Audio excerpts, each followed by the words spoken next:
안녕하세요. 구독자 여러분. 저는 평소 톡톡 채널 사연을 재미있게 듣고 있는 이제 40대에 접어든 아이 엄마입니다.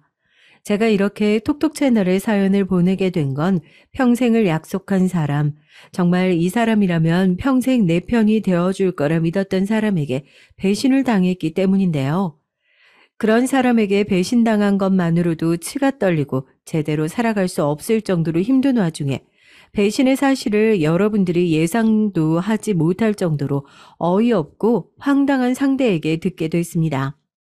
어디다가 말을 하기에도 쪽팔린 내용이라 몇 날 며칠을 울고 화내고 난리를 쳤었는데 제가 한 게 정말 옳은 일인지 구독자분들한테도 여쭤보고 싶어서요.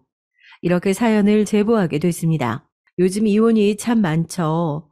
이혼도 그렇고 조론도 그렇고 요즘 세상에 잘못된 선택을 했으면 빨리 깨닫고 그걸 되돌리는 것이 더 중요하다고 생각을 하는 사람들이 많나 봐요. 저 역시 그런 과정을 밟아봐서 그런지 요즘 쏟아지는 연예인들 이혼 기사를 접해도 오히려 안 참고 잘했다라는 생각이 들더라고요. 그런 저도 첫 결혼 당시에는 내 아이를 이혼 가정에서 키울 수 없어서 아빠 없는 아이로 키우고 싶지 않아서 남들의 손가락질을 받기 싫어서 비정상적인 사람이라는 소리를 들을까봐 무서워서 끔찍한 상황에도 불구하고 이혼이라는 선택지를 쉽사리 택하지 못한 바보 같은 사람이었습니다. 저도 여기 사연 올라온 사람들이 답답한 상황에서 이혼도 하지 못하고 있는 모습을 보면서 어떻게 요즘 세상에 저런 사람이 다 있냐, 참 바보 같은 사람이다 생각했을 때가 많았어요.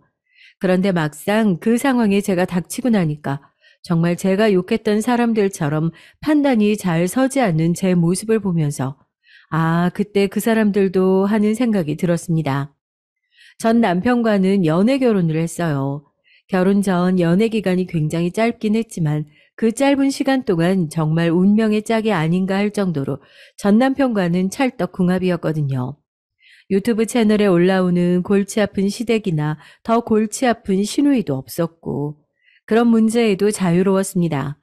남들이 다 머리 아파하는 문제에서 벗어났으니 남은 내 결혼 생활은 그야말로 탄탄대로겠구나. 건방지게도 그런 생각을 했었네요. 여보, 나 임신했어. 정말 고마워. 정말 내가 드디어 아빠가 되는 거야?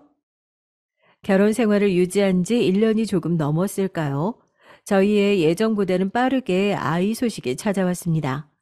전 남편은 정말 사랑했었기 때문에 앞으로 살면서 소원을 질 부부관계도 이 아이가 끈끈한 줄이 되어 이어줄 거라고 생각했거든요. 그런데 웬걸, 그건 저의 아주 오만한 착각이었습니다. 아이를 갖고 나서 출산의 과정을 지나고 나니까 전 남편은 조금씩, 아주 조금씩 달라지기 시작했으니까요. 여보, 요즘 우리 너무 관계가 뜸하지 않아? 이제 우리 시연이 수면 교육도 다 끝났고, 혹시라도 난 당신이 아이 깰까봐 걱정해서 그러는 건가 해서. 하루 종일 밖에서 죽어라 일하고 온 남편한테, 또 그걸 얘기하고 싶냐, 너는? 무슨 짐승도 아니고. 그거 못해서 환장한 귀신이라도 붙은 거야. 그리고 너 지금 몸을 좀 봐라. 네 몸이 어떻게 생겼는 줄 알아? 아, 됐다. 이런 걸로 싸우는 것도 쪽팔리다, 쪽팔려. 그냥 더 욕 들어먹을 생각하지 말고 씻고 잠이나 자. 오늘은 꼴도 보기 싫으니까 애 방에 가서 자라 너. 아이를 갖고 나서 출산의 과정을 지나고 나니 저에게 남은 건 망가지고 볼품 없어진 몸과 리스 부부라는 딱지였습니다. 임신 초기에는 그래도 꽤 관계가 있었던 것 같은데 시간이 지나면 지날수록 점점 더 관계는 뜸해지더군요. 처음엔 그게 오롯이 제 문제라고 생각했어요. 남편의 마음이 예전과 달라진 게 정말 달라진 제 몸 때문은 아닐까 바보 같은 착각을 했었네요. 출산 이후 골다공증이 의심될 정도로 몸이 크게 약해지고 아직도 비가 오면 손목이며 허리며 안 쑤시는 곳이 없는데 제대로 몸을 풀기도 전에 저는 헬스장부터 다녔습니다. 그땐 왜 그렇게 멍청했는지 남편의 마음을 돌리는 게 가장 첫 번째라고 생각했었거든요. 운동뿐이겠어요. 피부과에 가서 필러, 보톡스, 오만 시술들을 다 하면서 마음을 돌려보자고 했었습니다. 그런데 저를 향한 무시와 폭언은 날이 갈수록 심해졌고, 뿐만 아니라 자기 아이를 포함해 가정에 대해 소홀해지는 게 저랑 관계가 없는 사람들이 봐도 보일 정도였으니까요. 남자에 미친 사람처럼 세상 천지 남편밖에 없는 사람처럼 살던 저를 정신 차리게 해주었던 건 친정엄마도 친구들도 아닌 식당 주인이었습니다. 하루는 남편이 집에 두고 간 서류가 있다면서 당장 가지고 회사로 오라고 수화기에 대고 고래고래 소리를 지르더군요. 마침 시간이 점심시간이라 저는 오랜만에 바깥바람도 쐴 겸 아이를 안고 남편 회사로 향했습니다. 남편은 눈에 띄게 당황해하면서 저희를 식당으로 데리고 가더라고요. 당신만 와서 서류나 빨리 주고 가면 되지. 무슨 애까지 끌고 왔어. 점심시간이니까 같이 밥이나 함께 하면 되겠다 했지. 그렇다고 서윤이를 집에 혼자 놔두고 올 수도 없잖아. 식당을 들어가는 내내 왜 애까지 대동하고 오냐면서 연신 투덜투덜하는 남편 입을 콱 쥐어받고 싶더라고요. 당연히 자기가 집에 서류를 두고 간 게 잘못이고 그거 해결해 주려고 움직이기도 쉽지 않은 제가 움직여줬으면 고맙게 생각해야 하는 거 아닌가요? 전 남편의 그런 배은망덕함을 빨리 깨달았어야 했는데 다 헤어지고 나서야 그래 걘 그런 놈이었지 하고 나중에 씹는 저도 참 웃기긴 해요. 어쨌든 고급 식당은 아니었고 회사 바로 앞에 있는 국밥집에 남편과 아이를 안고 있는 제가 들어갔습니다. 음식이 식혀서 나오고 뜨거운 뚝배기가 끓고 있는데도 전 남편은 그릇 한번 치워줄 줄을 모르고 음식 한번 받아줄 줄 모르는 그런 놈이었습니다. 제 남편이어도 한숨이 푹푹 나오는데 다른 사람들이 봤을 땐 오죽 꼴보기 싫어 보였겠어요. 보소 저거, 마누라가 애를 안고 있는데 손가락이 분질러지기라도 했대. 숟가락은 말짱하게 잘 만드는구만. 아이고. 아줌마, 식당에서 일하면 조용히 시킨 음식이나 주고 가세요. 남의 가정사 일일이 신경 쓰지 마시고. 내가 국밥집에서 훈수나 듣고 있을 그런 사람으로 보여요? 기가 막히네, 진짜. 아유, 왜 국밥집에서는 훈수도 못 둔답니까? 하는 꼴이 오죽 답답하니까. 나같이 국밥집에서 일하는 사람이 혀를 차지.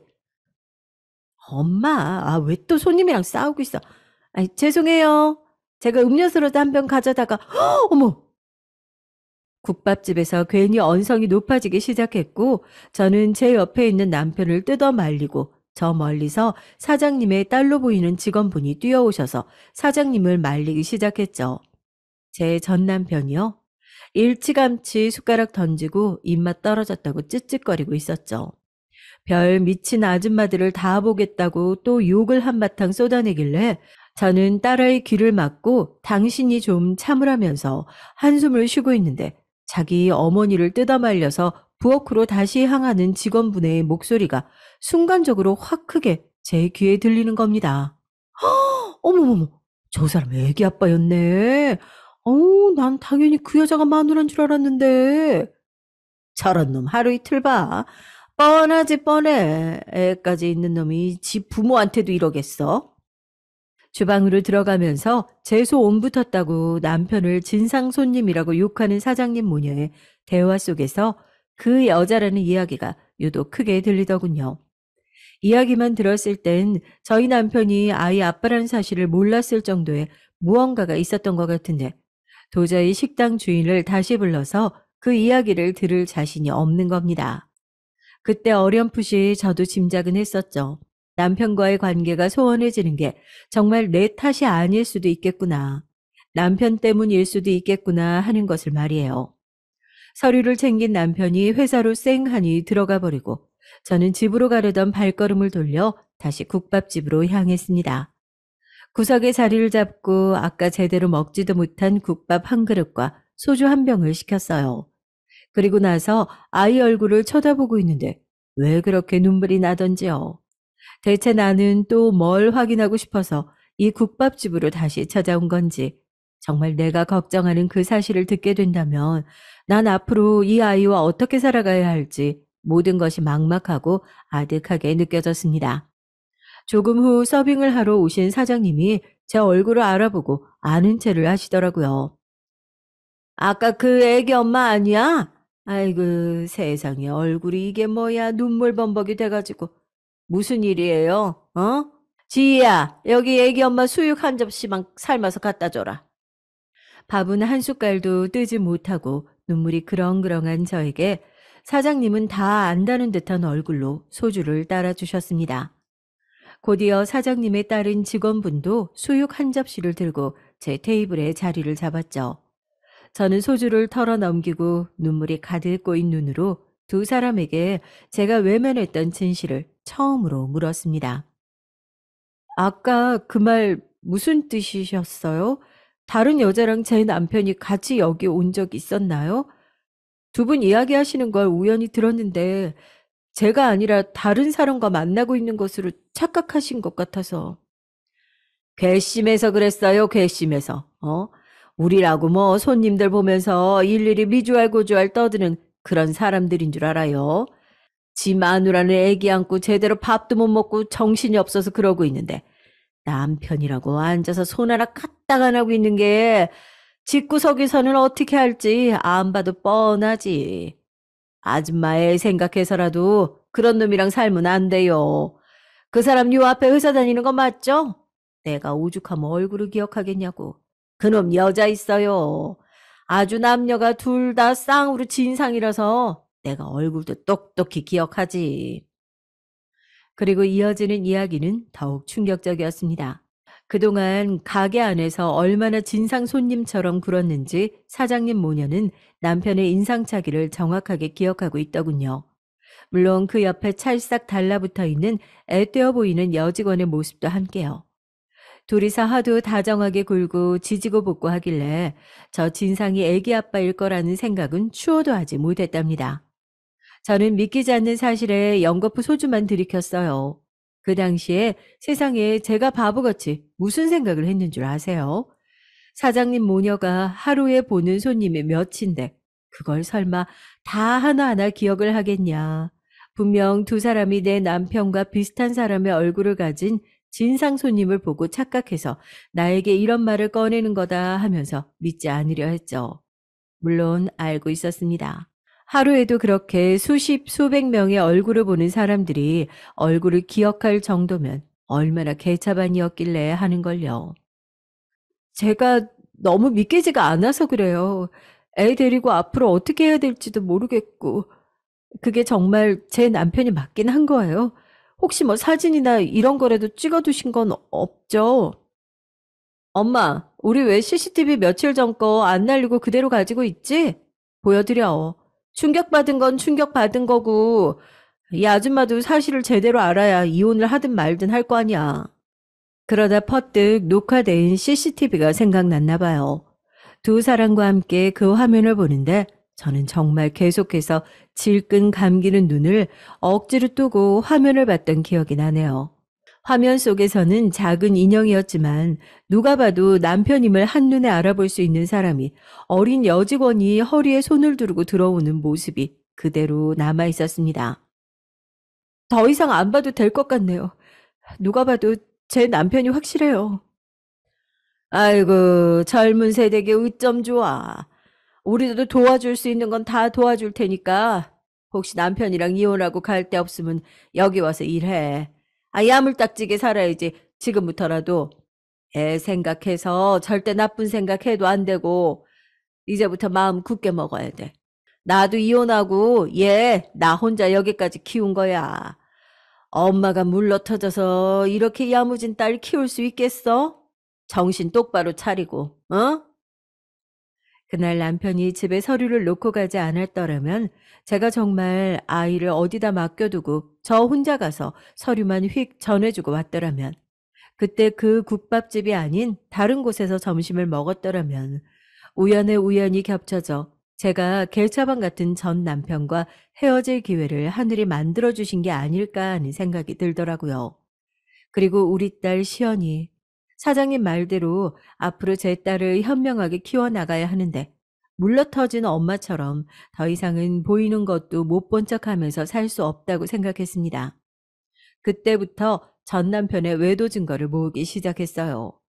외도 증거를 모으려고 결심했기 때문인지 아니면 그동안 전 남편이 대놓고 바람을 피고 돌아다니는데 멍청한 제가 그걸 눈 감고 살았던 건지 모를 정도로 이혼 소송에 필요한 증거는 정말 차고 넘치더라고요. 상대는 남편 회사에 다니고 있는 신입 여직원. 바람은 거의 1년 가까이 피웠더라고요. 남편 핸드폰에서 찾은 그 여자와 함께 찍은 사진, 사랑을 속삭이는 대화, 모두 제 핸드폰으로 옮겨놓고 뽑아놨습니다. 우리 이혼하자. 물론 시연이는 당연히 내가 키울 거야. 당신은 꼬박꼬박 양육비나 밀리지 말고 잘 보내. 설마 그런 말도 안 되는 여자가 우리 시연이 키울 거다. 그런 양심 없는 소리를 하진 않겠지? 그렇게 한 달 정도가 지나고 저는 남편이 신경 쓰지 않는 곳에서 변호사 선임부터 이혼에 필요한 모든 것들을 준비하기 시작했습니다. 그리고 나서 이혼 소송을 시작하겠다는 이야기를 밝혔죠. 큰 소리로 웃더라고요. 자기 미래가 어떻게 될 줄도 모르고. 야, 너 어디서 드라마를 많이 봐서 이혼 소송이 어디 쉬운 일인 줄 알아 본데.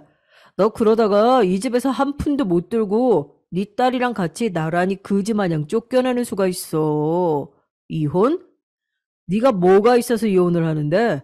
그리고 넌 내가 바람핀 사실을 알고 나니까 미안하지도 않든. 대체 내가 뭘 잘못하고 내가 뭐가 부족해서 서방이 바람날까?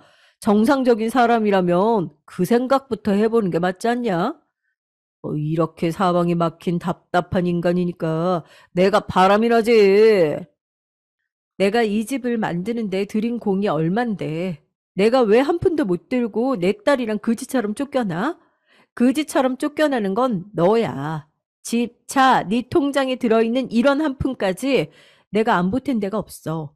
이혼에 대해서 잘 알아본데 그럼 이 상황에서 누가 빈털털이 되는지도 잘 알아봐. 그리고 네가 그렇게 물고 빠는 신입 여직원은 네가 애 딸린 이혼남인 거 알고 있대?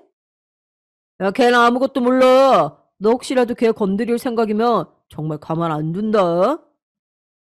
혹시라도 제가 자기가 만나는 여자한테 해코지라도 할까봐 벌벌 떨고 있는 모습을 보니까 정말 오만정이 다 떨어지더군요.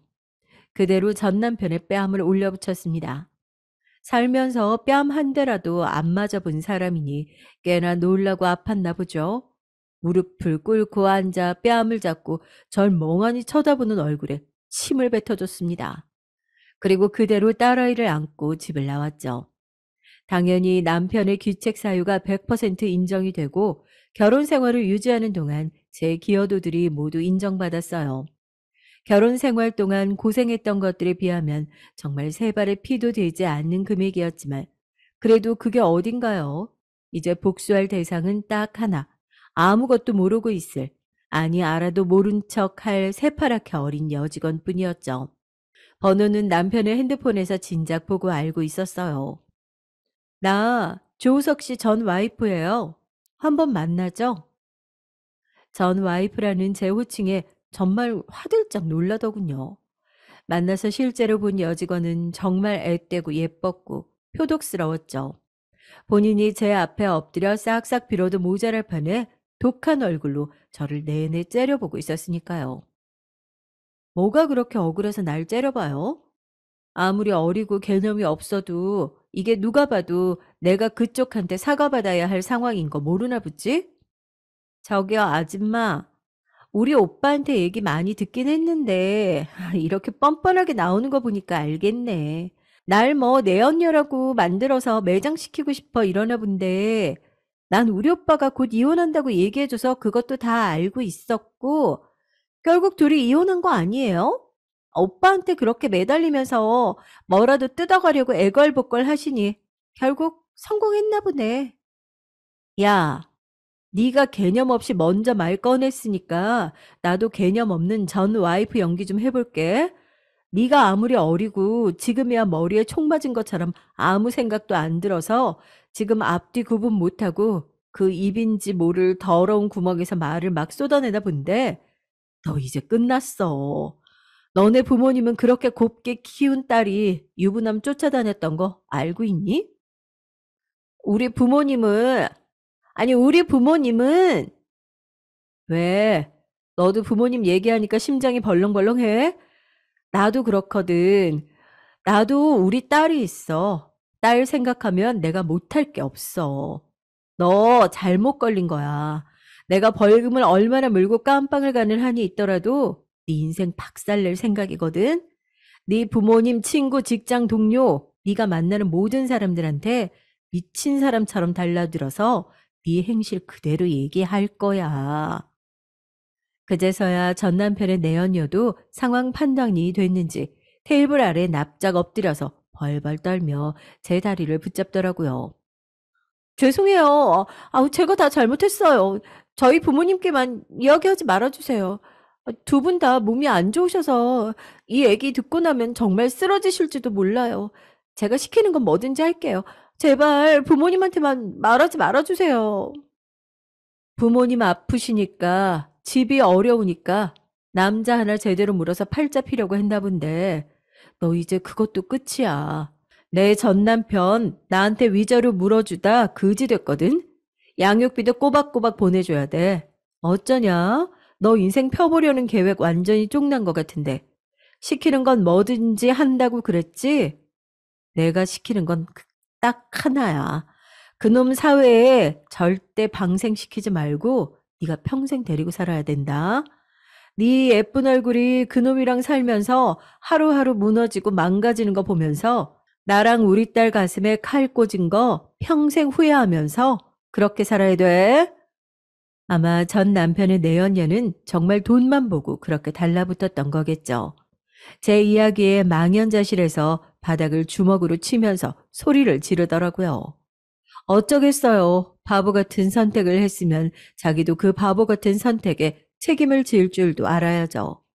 저는 그 여자를 뒤로하고 새로운 인생을 위한 첫걸음을 내딛었습니다. 이혼을 할 당시에 많은 나이도 아니었고 제 입으로 얘기하기 조금 머쓱하기도 하지만 외모가 그렇게 나쁜 편도 아니었거든요. 그래서 그런지 주변에서 아이가 더 크기 전에 빨리 새로 결혼을 하는 게 어떻냐. 누구 소개를 받아봐라. 자기도 돌싱인데 자기 한번 만나볼 생각 없냐. 이런 이야기를 진짜 많이 들었습니다. 첫 결혼의 상처가 저한테도 너무 컸는지 쉽게 아물지 않더라고요. 연애를 하지 않았던 것도 아니에요. 저도 나이가 한창 청춘인데 왜 마음이 없었겠어요.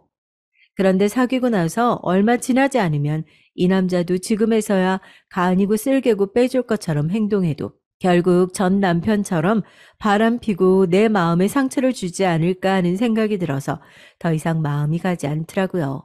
그렇게 저한테 씻을 수 없는 상처를 남긴 전 남편을 하루도 빠짐없이 저주하고 증오했습니다. 전 정말 하루라도 빨리 좋은 사람을 만나 저희 시연이에게도 안정적이고 다정한 아빠를 만들어주고 싶다는 생각이 강했으니까요. 이혼을 하고 얼마 지나지 않아서 위자료와 양육비만 믿고 아무것도 하지 않을 수 있는 상황이 아니었기에 저는 저에게 남편의 외도 사실을 알려주었던 국밥집에서 일을 시작했습니다. 가정주부 생활이 길어지다 보니까 여러 군데 이력서를 넣어도 연락 오는 것이 하나도 없더라고요. 일한 지 얼마 되지 않아 전 남편과 내연녀를 딱 한 번 마주쳤었던 적이 없었냐고요? 딱 한 번 있었죠. 가게 앞 골목에서 남녀가 시끄럽게 싸우는 소리가 나서 나가보니 내연녀가 제 전 남편을 정말 복날 개 패듯이 패고 있더라고요. 대화 내용을 들어보니 아마도 저에게 준 위자료의 액수를 이제야 알게 된 모양이었습니다. 둘이 죽고 못 사는 사이처럼 굴더니 결국 저렇게 서로 찬밥 신세 취급을 하면서 못 죽여서 안달난 사람처럼 구는 걸 보고 속이 통쾌하기는커녕 구역질이 나더라고요. 가게에서 일을 오래 하지도 못했어요. 어떻게 보면 제가 전 남편의 외도를 처음 알게 된 공간이기도 하잖아요. 일을 하는 내내 옛날 생각이 나서 괴롭더라고요. 어쩌다가 전 남편 회사 사람들이 단체로 들어오기라도 하는 날이면 그 사람이 나를 보고 있지 않을까, 나한테 해코지라도 하지 않을까 심장이 벌렁거리고 이후에는 사원증만 봐도 심장이 쿵 하고 내려앉을 정도로 그 증상이 심해졌습니다. 자기는 지금 일을 할 때가 아닌 것 같다. 아직 마음의 상처도 다 아물지도 못했는데 아유 무작정 돈 벌겠다고 뛰어들면 이러다가 나중에 정말 큰일 치르는 거야. 우선 마음 잘 달래고 그리고 나서 돌아와. 우리 딸이랑 나도 볼 때마다 미안해 죽겠어. 괜히 말 잘못 꺼내가지고 자기가 이렇게 힘들어하는 게 아닌가 싶고 자기 다시 마음 괜찮아져서 돌아올 때까지 우리도 사람 더 안 뽑고 자기 자리 남겨둘 테니까 걱정하지 말고 마음에 상처 좀 아물면 다시 돌아와. 마음이 그런데 일은 얼마나 잘했겠어요. 늘 실수 연발이었던 저를 사장님이 조용히 부르시길래 해고 통보를 하시려나 보다 하고 어깨를 축 늘어뜨리고 갔는데 사장님은 조용히 저에게 두툼한 돈 봉투를 하나 쥐어주시더니 이건 휴갑이라면서 자기가 괜히 가정 하나 파탄낸 것 같아서 마음이 영 좋지 않다면서 일단 제 마음부터 달래고 오라고 그런 이야기를 하시더라고요. 사장님 손을 꼭 붙잡고 또 펑펑 울었습니다. 세상에 이렇게 좋은 사람이 많은데 왜 하필 내가 만났던 사람은 그런 사람들이었을까? 왜 그런 사람한테 평생을 다 바치려 했을까요? 결혼 생활 내내 항상 남편 먼저, 아이 먼저, 제 마음이 다치고 찢어지는 건 돌볼 틈도 없이 그렇게 살았어요. 전 남편이야 맨날 저에게 집구석에만 있는데 바쁠 게 뭐가 있냐고 하겠지만 그런 멸시를 듣는 것도 제 일 중에 하나였으니까요. 이렇게 다친 마음을 어떻게 치료해야 할지 몰라서 남들이 해보는 건 다 따라서 해본 것 같습니다. 정신과도 가보고 뭐 마음 치료로 유명하다는 상담사도 만나보고 그런데 정말 마음에 큰 구멍이라도 난 것처럼 메워지지 않는 공허함과 슬픔 때문에 일상생활을 하는 것도 힘들더라고요. 당시에 저희 딸애를 붙잡고 매일같이 눈물을 짜는 것만 생각하면 아직도 아이가 그걸 기억할까봐 무섭고 미안할 정도예요. 그런 저의 마음이 정착된 것은 사람도 공간도 아닌 종교였습니다. 제가 이렇게 방황하고 자리 잡지 못하는 모습을 보면서 오래된 친구가 전화로 그런 얘기를 하더라고요. 교회든 성당이든 나가서 기도도 좀 해보고 종교를 가져보는 건 어때? 종교?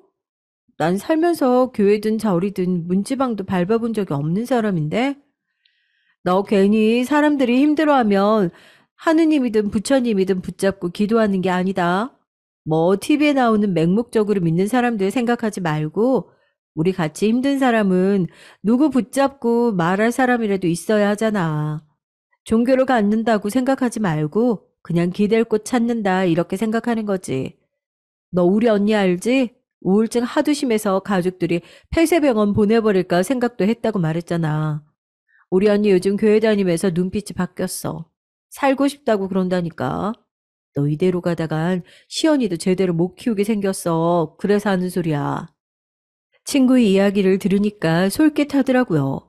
종교에 크게 거부감이 있는 건 아니었지만 괜히 한번 나가기 시작했다가 사람들한테 붙잡혀서 이것저것 하게 될까봐 걱정도 되는 것도 있었고요.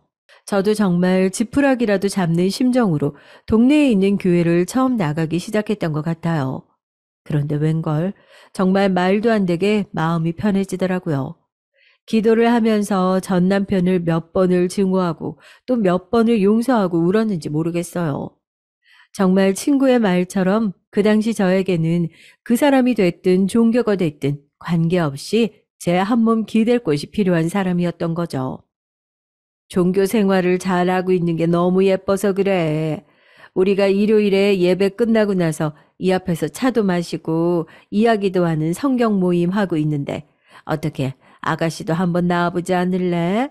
시간 오래 쏟는 것도 아니고 교회 다니면서 친한 사람들끼리 다과회한다 생각하고 가벼운 마음으로 한번 나와보면 좋을 것 같아서. 그렇게 일요일 예배를 마치고 나서 교회 사람들과 성경 모임까지 이어서 할 정도로 독실한 크리스천이 되어가고 있을 무렵 그곳에서 남편을 처음 만나게 됐습니다. 안녕하세요. 권 집사님 소개받고 들어오게 됐어요. 이상민이라고 합니다. 동네에 이사 온 지 얼마 안 되어서 아직 모르는 게 많아요. 잘 부탁드립니다. 집사님 옆집에 새로 이사 온 사람인데 동네에 연지 얼마 안 된 치킨집 사장님이라고 하더라고요. 또 친화력 좋은 집사님께서 교회도 나가고 사람도 만나보고 해야 한다. 동네 장사는 교회에서 다 된다. 이렇게 엄청 꼬신 모양이에요. 저도 사람인데 당연히 제 또래에 새로 들어온 남자분에게 눈길이 갔던 건 당연하죠. 그치만 뭐 잘 돼보려고 하거나 그런 마음은 추워도 없었어요. 오히려 관심을 보이고 적극적으로 대시하던 건 남편 쪽이었습니다. 이혼하신 지는 얼마나 되셨어요? 네? 갑자기 그게 무슨, 그리고 저 이혼한 건 또 어떻게 아셨어요? 제가 뜬금없이 너무 무례한 질문을 했죠. 머릿속으로 질문을 계속 생각한다고 했던 게 이게 긴장하니까 말이 또 이상하게 툭 튀어나가네요. 아니, 저도 돌싱이거든요. 사람들이 이혼했다고 보면 문제가 있는 거 아닌지 말을 안 해도 어떻게 짠한 눈으로 쳐다보는지 지긋지긋했는데, 아이, 지호 씨는 그런 눈으로 안 보시길래 아, 나도 이해받는 사람이 있구나 반가워서 한 얘기였어요. 아, 돌싱이세요? 저 이혼한 거야 동네 사람들 다 아는데요. 저도 예민했어요. 돌싱이라는 공통 분모를 가지고 저희는 급속도로 가까워졌어요. 늦은 저녁에 아이를 재워놓고 집 근처에 있는 남편의 치킨집에 가서 가게 마감을 한 남편과 생맥주를 기울이면서 그동안 마음속에 쌓여왔던 답답함을 풀기도 하고 절대 다시는 남자에게 마음을 주지 않을 거다, 열지도 않을 거다, 그렇게 결심했던 게 남편을 만나면서 슬슬 무너지기 시작하더라고요. 왜 이혼을 했는지 물어봐도 돼요? 전, 전 남편이 바람을 펴서 헤어졌거든요. 사실 그 뒤로 남자랑 이렇게 마주보고 얘기하는 것도 구역질 날 정도로 싫었는데, 상민 씨는 정말 뭐라고 해야지? 저도 많이 편한가 봐요. 이렇게 이야기하는데 별로 그런 마음이 안 드네요. 저도 전 와이프 기책 사이로 헤어졌어요. 뭐 저도 마음의 상처가 너무 커서 뭐 어땠다고 하나하나 다 말할 수는 없지만 참 많이 힘들었네요. 아무리 그래도 혼자 아이 키우는 지우 씨 힘든 거에 비하겠냐마는요. 그렇게 남편과 동네 술친구에서 같은 아픔을 공유하는 사이로 몇 달이 지나고 나니 자연스럽게 가게를 왔다 갔다 하는 연인 사이로 발전하게 됐어요. 성경 모임에서도 진작에 둘이 잘 어울려서 짝지어 주려고 하셨다면서 기뻐하시더라고요. 뭐가 됐든 간에 이번엔 정말 실패하지 않을 것 같은 느낌이었습니다. 저희는 식없이 혼인신고를 하고 교회에서 친지들만 모시고 간단하게 결혼식을 올리고 그렇게 다시 부부가 됐습니다. 너무 기쁘고 행복한 날들이었어요. 자기의 피가 섞이지 않은 아이에게도 든든한 아빠의 역할을 해주는 남편을 보면서 내가 그동안 감당했어야 하는 큰 슬픔은 다 이 순간을 위한 발판이었구나 하는 생각까지 했으니까요. 하지만 쉽지 않은 부분들도 분명히 있었습니다. 저도 말로만 들었던 시집살이를 겪곤 했으니까요. 결혼할 당시부터 제게 아이가 있는 걸 탐탁지 않아 하시던 시부모님께서는 찾아뵐 때마다 아이 문제를 가지고 저와 남편을 많이 질타하셨어요. 아무리 그래도 남의 애는 남의 애야. 너희 애를 낳아서 길러야지. 아무리 부부끼리 똑같이 슬프고 힘들었다고 해도 어디 애 있는 사람이랑 애 없는 사람이 같니? 이 애가 아무리 착해도 남의 애 키우는 건 그건 쉽지 않다. 아이가 없는 채로 이혼을 했던 남편은 그렇게 매일같이 어머님 등살에 시달리기도 했죠. 저희 부부는 준비가 되기 전까지는 저희 딸을 위해서 그래도 둘째를 갖는 건 시간을 좀 더 두고 생각해 보자고 의견을 모았던 상태였어요. 솔직히 저도 대놓고 남편에게 물어보진 않았지만 100% 자기 딸로 받아들이고 예뻐할 거라는 건 저 혼자만의 욕심이라고 생각하고 있었죠. 그런 이야기 하지 마세요. 나 시연이도 정말 내 딸이다 생각하고 키우고 있어. 누가 뭐라고 해도 눈에 넣어도 안 아플 내 딸이야. 둘째 문제는 우리가 알아서 할 테니까 괜히 이 사람한테 그런 문제로 상처 주는 소리 하지 마. 그럼 내가 집에 다시 안 올 테니까. 이 사람이랑 시연이가 내 가족이야. 지금은 나한테 1순위인 사람들이라고. 시부모님의 등살에도 남편은 그렇게 칼같이 딱 잘라 대응하면서 저와 제 딸을 보호해 줬어요. 든든했죠. 그런 남편을 보면서 저도 회의적이었던 둘째에 대한 생각이 조금씩 바뀌기 시작했습니다. 시부모님의 등살도 등살이지만 이런 사람이라면 새로 태어난 아이와 제 딸을 차별 없이 대해주지 않을까 하는 확신이 들기 시작했으니까요. 여보, 우리 둘째 갖는 거 진지하게 생각해 볼까? 나도 이제는 조금 마음이 그래. 난 당신한테 그런 거 강요하고 싶은 마음 없어. 지금도 우리 세 식구 충분히 행복하고, 둘 낳아서 모자라게 키우는 것보다 나도 한 명한테 애정도 투자하고 아낌없이 하고 싶은 마음이 커. 혹시라도 우리 엄마 때문에 그러는 거면 정말 그러지 않아도 괜찮아.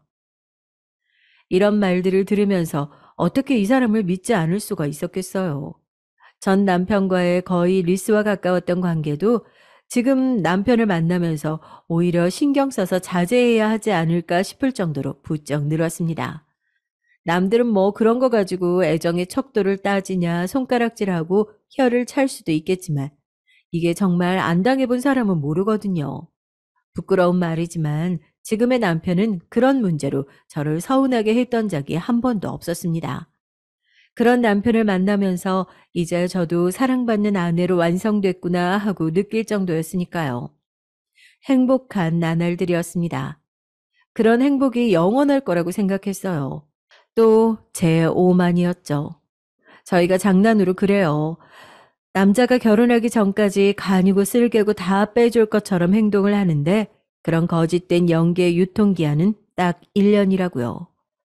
1년이 지나면 귀신같이 다른 사람이라도 된 것 마냥 남편이 바뀌는데 대체 왜 그러는지 모르겠다고. 근데 알고 보면 내 남편은 절대 바뀌지 않았다고요.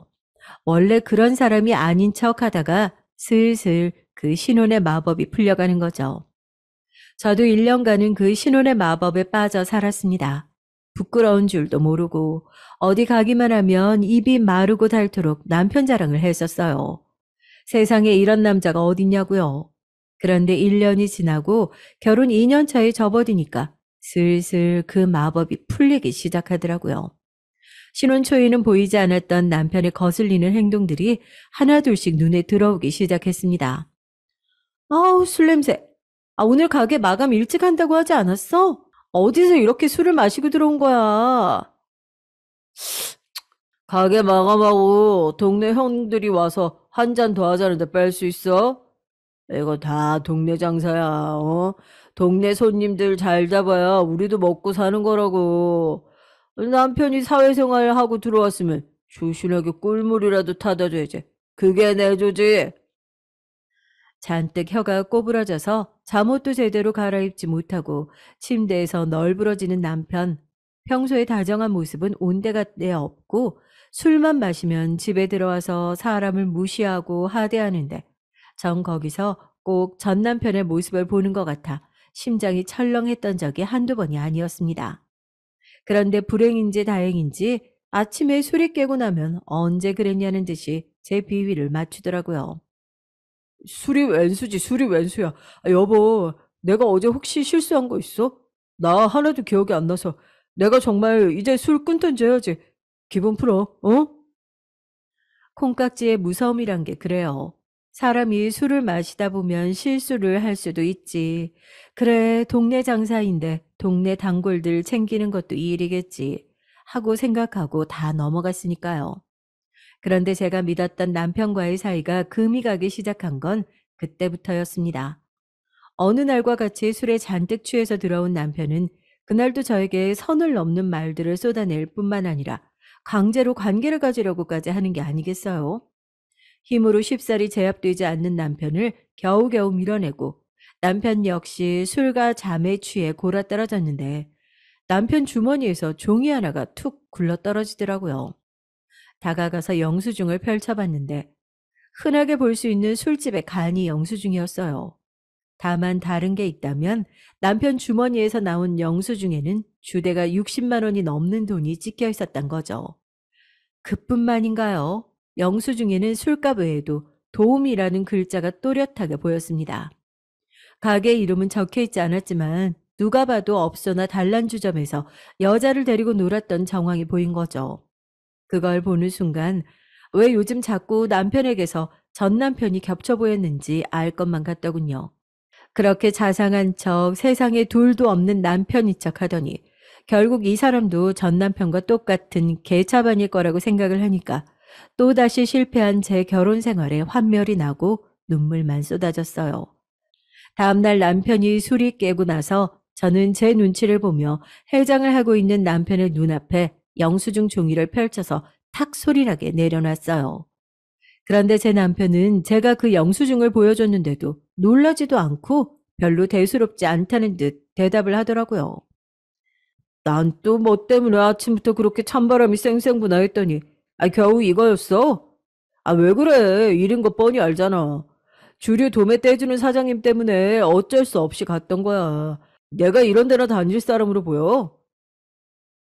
아무리 그래도 그렇지. 이런 데를 가면서 어떻게 나한테 한마디 얘기도 없을 수가 있어? 누가 봐도 단란주점인 게 뻔한데. 그리고 당신 어제 어땠는 줄 알아? 무슨 나를 술집 종업원 대하듯이 대했다고. 이런 데 다니면서 버릇이 그대로 나온 건 아니고?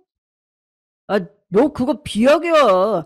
평소에 안 그러다가 왜 갑자기 이렇게 말도 안 되는 일로 집착을 하고 사람 피를 말려. 내가 분명히 접대 때문에 다녀온 거라고 말했지. 더 얘기할 필요 없어. 거기 서서 하지도 않은 일 계속 해물을 생각이면 나 먼저 일어난다. 오히려 자기가 오해를 받아서 더 기분 나쁘다는 식으로 인상을 팍 쓰고 자리를 박차고 일어나는데 벙찌더라고요. 이게 뭔가 싶어서요. 순간적으로 '아 내가 잘못한 건가?' 라는 생각이 잠깐 들기도 했어요. 오히려 지금 그렇게 불같이 화를 내야 할 사람은 저인데 선수를 뺏긴 기분이더라고요.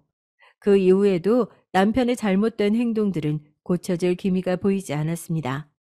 저는 24시간 항상 온몸에 털이 쭉 뼛살 정도로 긴장을 하면서 하루하루 살고 있는 기분이었어요.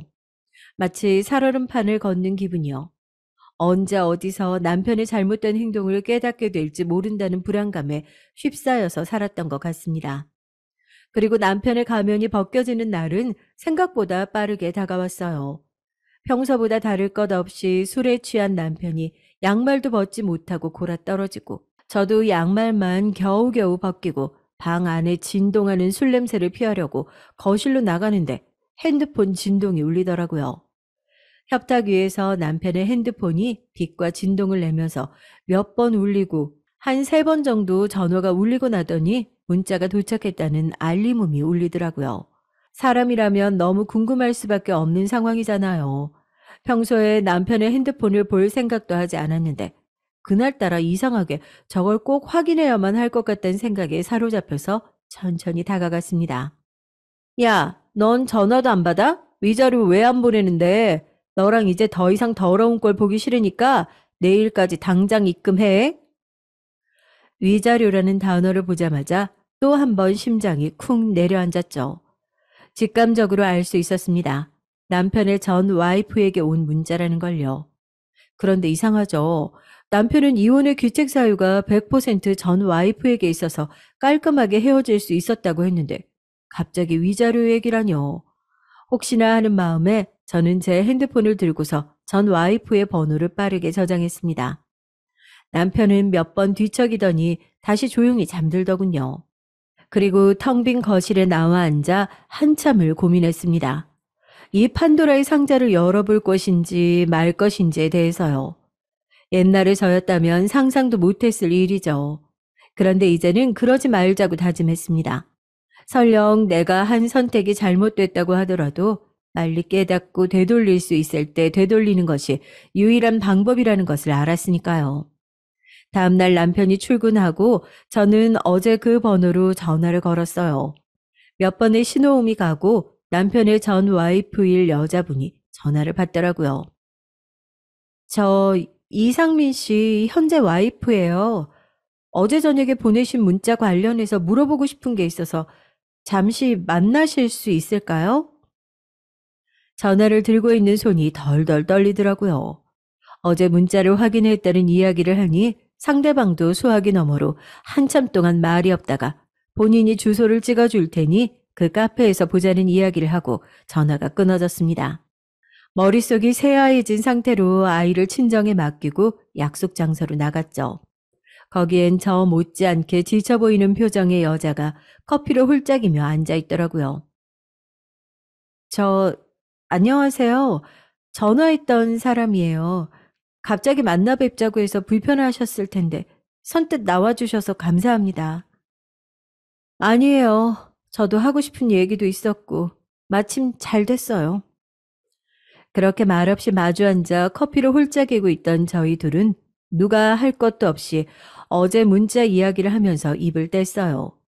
사실 사연을 듣고 계실 여러분들도 그렇고 어느 정도 예상한 내용이겠지만, 네, 저희 남편 이혼의 귀책 사유는 전 와이프가 아닌 100% 저희 남편에게 있었답니다. 여자의 적은 여자라고 하죠. 난 그 이야기 안 믿어요.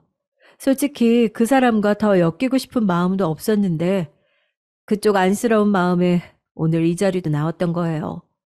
그 사람에 대해서 얼마나 알고 있어요? 이혼을 왜 했다고 하던가요?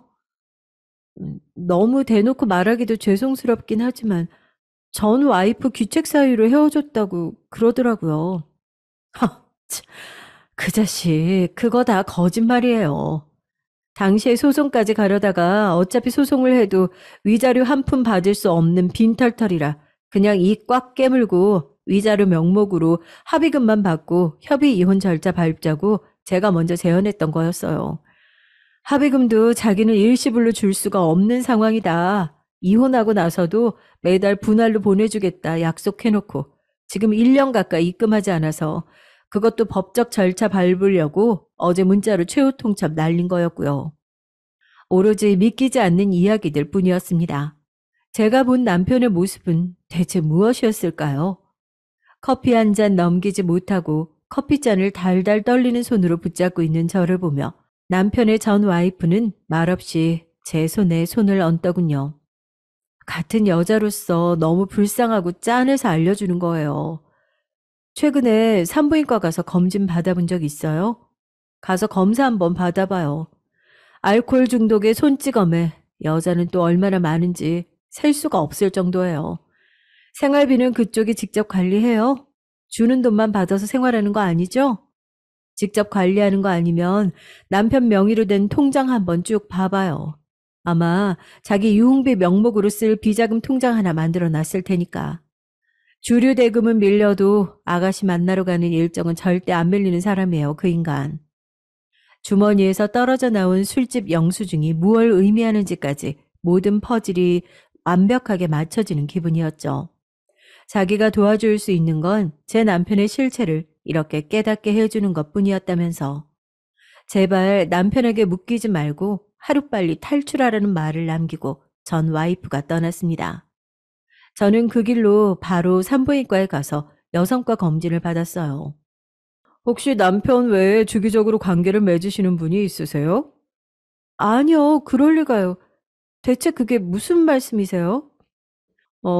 말로 설명드릴 건 아닌 것 같고 이거 한번 보시겠어요? 이게 지금 본인이 가지고 계신 바이러스 균의 종류예요. 일반 사람들보다 4~5배는 많은 수준입니다. 그냥 좀 불편하다는 느낌이 있어서 원래 만성적인 여성 질환이 있기도 했고요. 별로 대수롭지 않게 생각하고 있었는데 산부인과에서 들은 검진 내용은 더더욱 충격이었죠. 걸어다니는 바이러스 덩어리였습니다. 분노의 감정이 명치계에서부터 부글부글 끓는 게 느껴지더라고요. 검진 종이를 출력해달라고 말하고 한 손에는 종이를 움켜쥐고 남편의 가게로 찾아갔죠. 이제 막 5시를 넘어가고 있는 시간에 가게는 벌써 술판이 벌어졌더라고요. 얼마나 취했는지 제가 가게 앞으로 찾아온 것도 모르고 여자 아르바이트생 허리에 손을 두르고 단란주점 같은 모습으로 술을 마시고 있는 남편을 보고 저는 가게 문을 부술 듯이 발로 차고 들어갔습니다. 여보, 이 시간에 말도 없이 여기는 어쩐 일이야?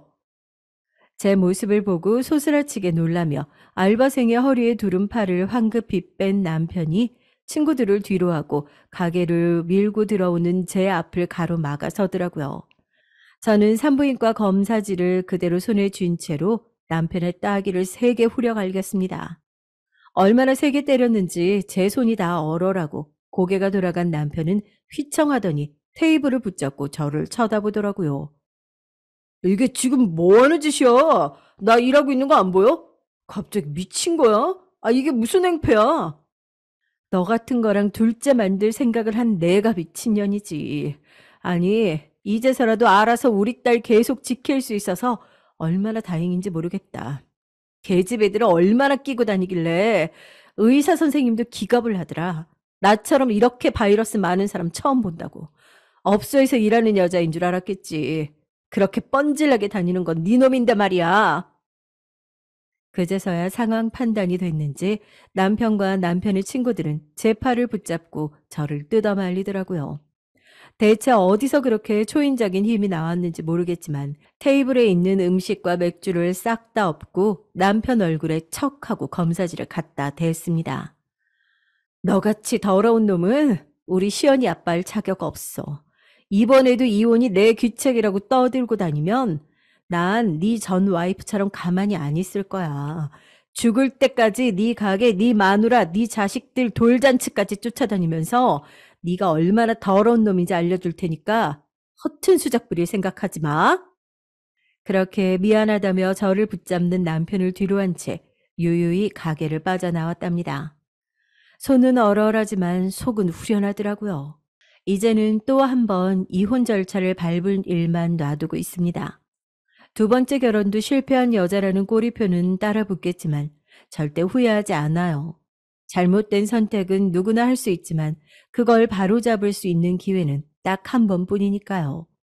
여러분, 저 정말 잘한 거 맞겠죠? 혼자서 앞으로 헤쳐나가야 할 일들이 많지만 저 정말 잘할 수 있다고 꼭 응원해 주세요. 저는 결혼해서 아들 하나, 딸 하나 이렇게 키우고 있답니다. 오빠는 부모님께서 권해주신 선에 나갔다가 만났어요. 재미있게도 그 자리에 나온 당사자는 아니었습니다. 나왔던 사람은 완전 마마보이였거든요. 그래서 대충 끊어내고 집에 돌아오는 길에 작은 접촉사고를 내게 됐는데 그 상대방이 바로 오빠였습니다. 초보였던 제가 신호를 잘못 보고 브레이크를 늦게 밟았거든요. 진짜 머릿속이 하얗게 변할 정도였죠. 다행히 크게 박은 것은 아니었는데 제가 너무 놀란 상태여서 제 정신이 아니었거든요. 그런 제가 불쌍해 보였는지 어떻게 해야 하는지 차분하게 설명을 해주면서 전화번호를 교환했어요.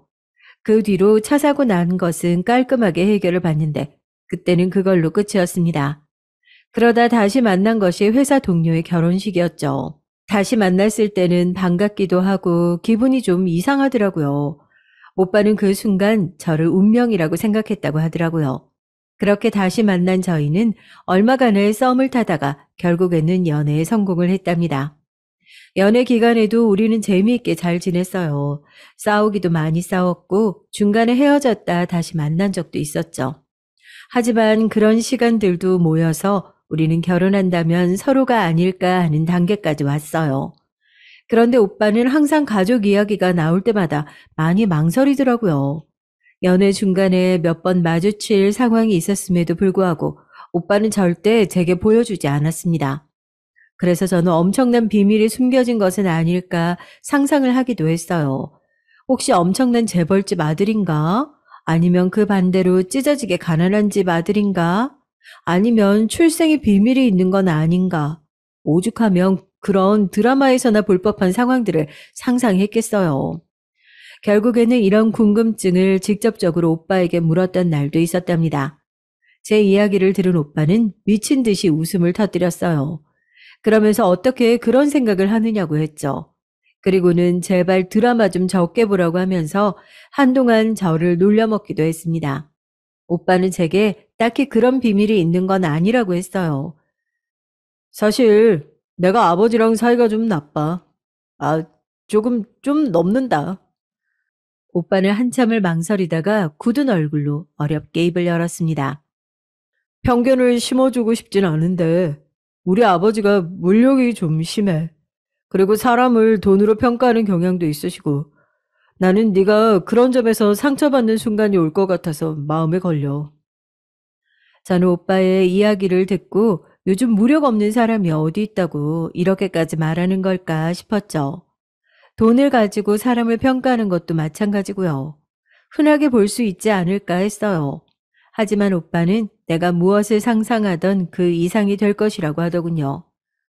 그래서 오빠는 그런 아버지라서 나와 결혼 안 할 거야? 그냥 연애만 이렇게 하자고? 아니, 결혼을 하고 싶지. 그럼에도 난 걱정이 된다는 거지. 너 힘들까 봐. 결혼한 언니들이 그러는데 시댁에서 내 편 되어줄 수 있는 사람은 남편뿐인데 그 남편이 남의 편이 아니라 진짜 내 편이면 살만하다고 하던데? 나야 언제나 네 편이지. 그건 진짜 약속할 수 있어. 저는 그럼 괜찮을 것 같다고 말했습니다. 오빠는 시어머님이 어떤 이야기를 하더라도 참을 필요 없다고 하면서 자기가 뒤에 있어주겠다고 든든하게 말했죠. 저라고 말도 안 되는 소리에 고분고분할 성격은 아니었으니까 우리 둘이라면 잘 헤쳐나갈 수 있다고 자신했어요. 오빠네 집으로 인사를 드리러 갈 때 저는 어떤 것을 가져가야 할까 고민을 많이 했죠. 인터넷에 보니까 꽃다발이 무난하다고 하더라고요. 그래서 저는 꽃다발과 함께 시아버님이 좋아하신다는 와인을 하나 챙겨갔습니다. 살짝 이름 있는 것으로 준비했어요. 오빠에게는 남동생과 여동생이 하나씩 있었는데 그날은 남동생만 있더라고요. 저는 초대해 주셔서 감사하다는 인사와 함께 준비해간 선물을 내밀었죠. 시아버님께서는 와인 보는 눈이 있다고 하시면서 만족스러운 웃음을 보이셨습니다. 시어머님은 웃으시면서 꽃다발이 예쁘다고 칭찬해 주셨고요. 그리고 저를 빠르게 훑어보셨어요. 여자라면 공감하시는 분들 계실 텐데요. 왜 상대방이 어디 옷을 입었고 가방은 어떤 브랜드를 들었는지 엄청 빨리 체크가 가능하잖아요. 딱 그런 느낌이었습니다. 저는 좀 더 옷을 신경 써야 하나 고민이 잠시 들었어요. 저는 되도록 튀지 않는 선에서 무난하다고 보일 정도로 챙겨 입고 왔었거든요. 브랜드는 둘째치고 말이죠. 시어머님은 관찰이 끝나셨는지 묘한 표정을 지으시며 자리를 권해주셨고요. 식탁에 자리를 잡고 앉았는데 엄청 긴장되더라고요. 오빠는 제가 좋아할 만한 음식들을 제 앞에 놔주면서 긴장 좀 풀라고 하더라고요. 그런데 어디 그게 마음대로 되나요? 젓가락질 참 예쁘게 하는구나. 갑자기 시어머님께서 제 손을 보고는 웃으면서 말씀하셨어요. 저는 형제로 오빠와 언니가 하나씩 있는데 저희들 중에는 유일하게 저만 젓가락질을 제대로 배웠거든요. 엄마 말로는 다른 사람은 죽어라 고집 부리면서 버티던데 저만 시키는 대로 잘 따라와서 그렇게 되었다고 했죠. 저는 어쩌다 보니 형제들 사이에서 저만 젓가락질을 배웠다고 말씀드렸어요. 시아버님께서는 가족 관계에 대해 물어보셨고요. 그럼 집에서 막내겠구나. 네, 2살 많은 오빠와 언니가 있어요.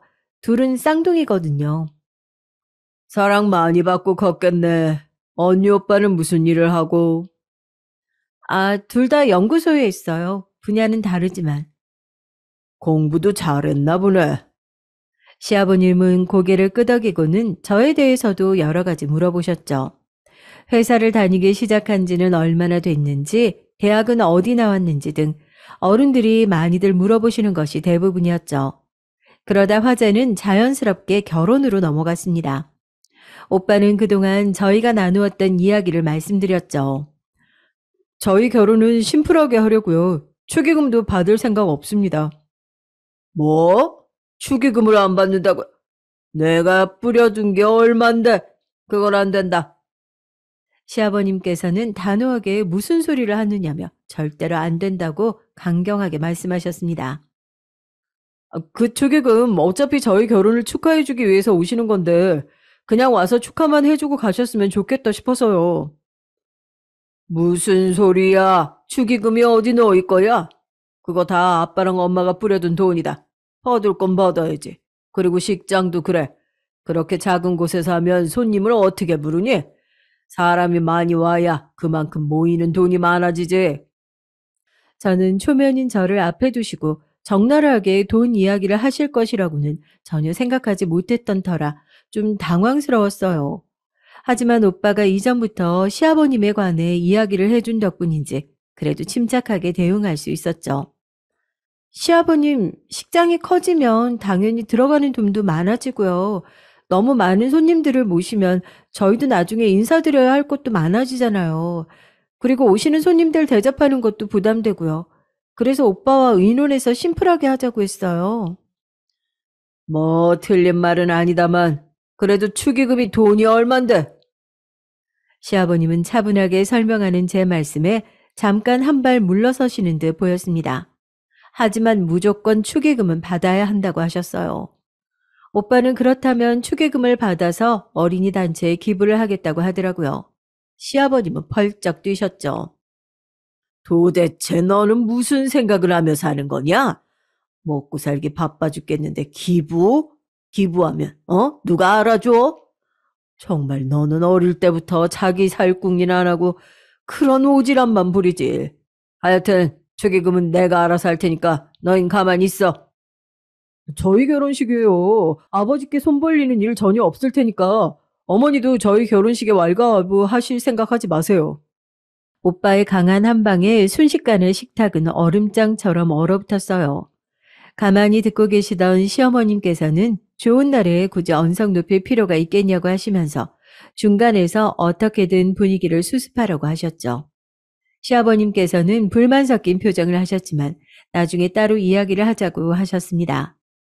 이후부터 저는 밥이 코로 들어가는지 입으로 들어가는지 알 수가 없겠더라고요. 식사가 끝나고 시어머님을 따라 주방으로 들어가면서 도와드리겠다고 말씀을 드렸어요.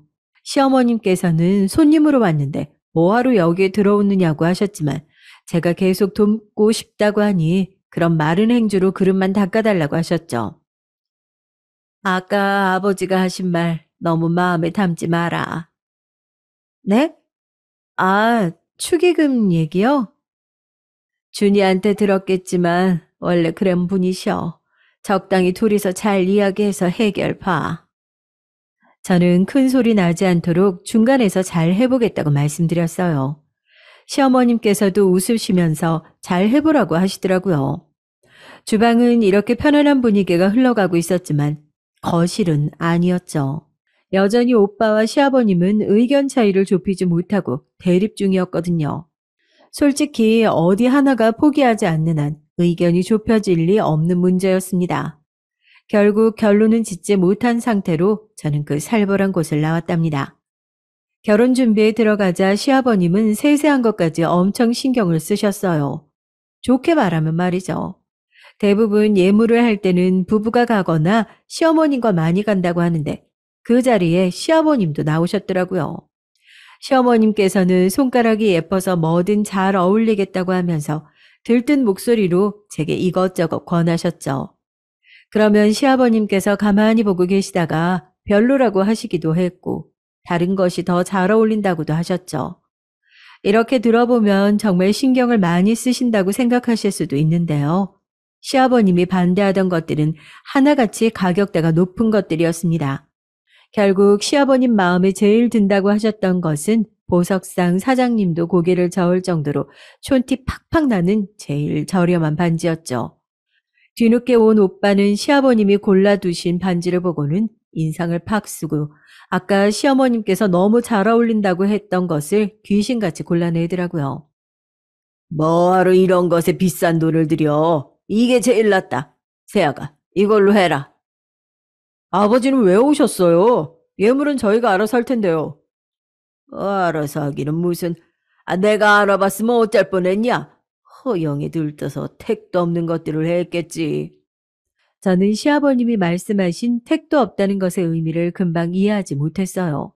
시아버님은 그런 제가 답답하셨는지 목소리를 낮추고 말씀하셨습니다. 예단비 생각해서 정도껏 고르라는 말이다. 그런 욕심 부리지 말고. 저는 뜬금없는 말에 깜짝 놀라고 말았죠. 그 전에 저희 엄마와 시어머님께서 따로 만나 예단과 예물에 관해 의논하셨단 소리는 들었거든요.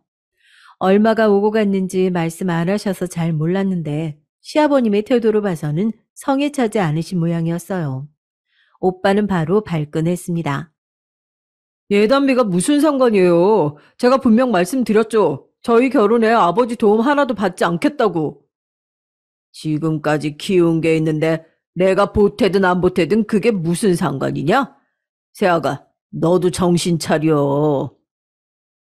저는 도대체 어른들 사이에 무슨 이야기가 오갔는지 전혀 판단이 서지 않아 대꾸할 수도 없었어요. 그 길로 집에 들어온 저는 엄마에게 물었죠. 예단비로 오간 것이 뭐냐고 말이에요. 아니, 너희가 우리 도움 안 받고 너희끼리 모은 돈으로 한다며.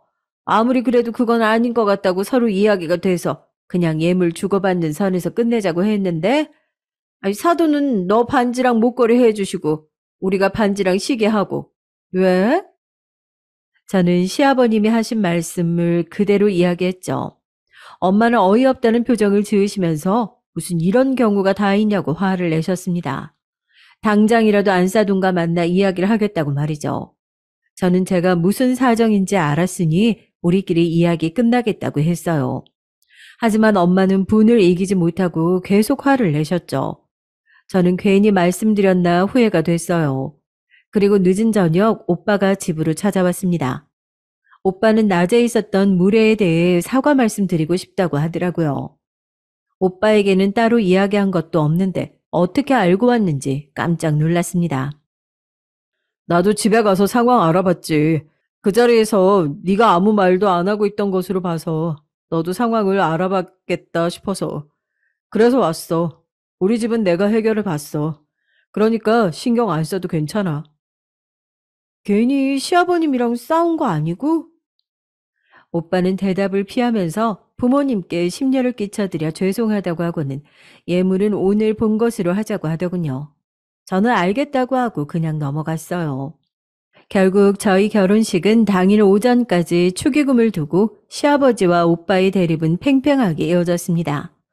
최종적으로는 오빠의 의견이 반영됐지만 그 때문에 결혼식 내내 시아버님은 인상을 가득 쓰신 상태였어요.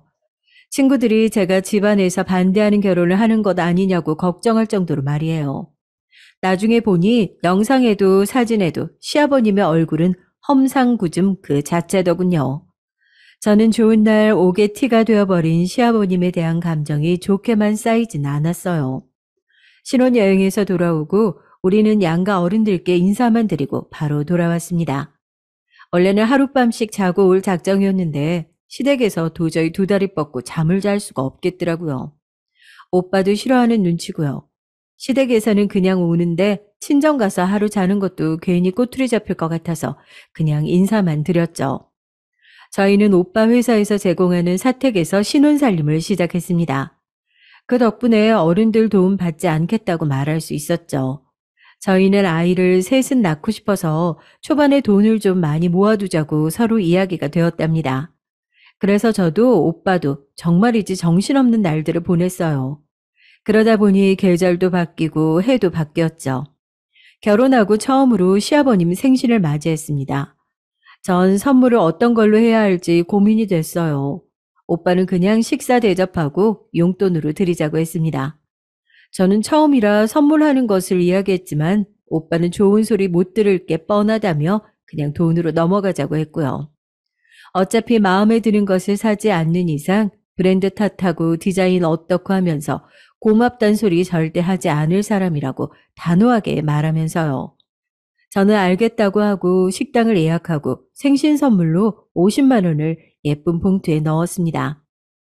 식당은 시아버님이 좋아하시는 일식 전문점으로 했어요.